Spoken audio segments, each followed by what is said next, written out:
মরম অনামত দেখি পরম আনন্দিত পুত্র ধৃতরাষ্ট্র, ভাই তোর হাতত ইমান কি ধরো ময়ূ নারায়ণক তপস্যা সন্তুষ্ট করি নাগ রক্ষা পালন এতিয়ার কোনো চিন্তা নাই। আমি দুই মিলে আজীবন দিক বিজয় করে ফুৰিব পাৰিম। নহয় ভাই মই মাত্ৰ 4 মাহৰ বাবেহে পৃথিৱীৰ পোহৰ দেখিবলৈ যাম। মাত্ৰ 4 মাহ? নাৰায়ণে যেতিয়া মোক কিমান দিনৰ বাবে টেষ্টিং প্ৰদান কৰিব লাগে বুলি কৈছে, মই মাত্ৰ 4 মাহৰ বাবে টেষ্টিং প্ৰাৰ্থনা কৰিলোঁ। হে নারায়ণ, তোমাক শত কোটি প্ৰণাম। বাচা, তুমি দুখ নকৰিবা। জন্মৰ পৰা দৃষ্টিহীন হৈ 4 মাহৰ বাবে দৃষ্টি লাভ কৰিছা, এয়া তোমাৰ পৰম সৌভাগ্য। এতিয়া এই অমূল্য সময়খিনি মানৱ কল্যাণৰ বাবে ব্যৱহাৰ কৰা পুত্ৰ। কিন্তু এয়া কেনেকৈ সম্ভৱ? এই অমূল্য সময়ৰ এটা ক্ষণ মই অপচয় কৰিব নোৱাৰো।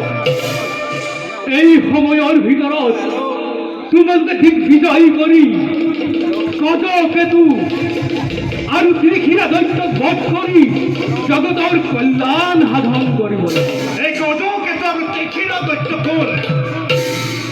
ব্ৰাহ্মণৰ অভিশাপত শিৱৰ অংশস্বৰূপে গজকেতুৰ জন্ম।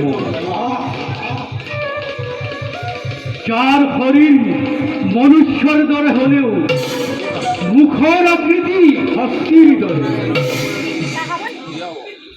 যাৰ পুত্ৰ আৰু সেনাপতি প্ৰবল প্ৰতাপী, যি শিৱৰ বৰত বলিয়ান হৈ ত্ৰিভুৱনত আতংকৰ সৃষ্টি কৰিছে, যাৰ অত্যাচাৰত সাধু সন্তই অশেষ নিৰ্যাতনত দিন কটাব লগা হৈছে।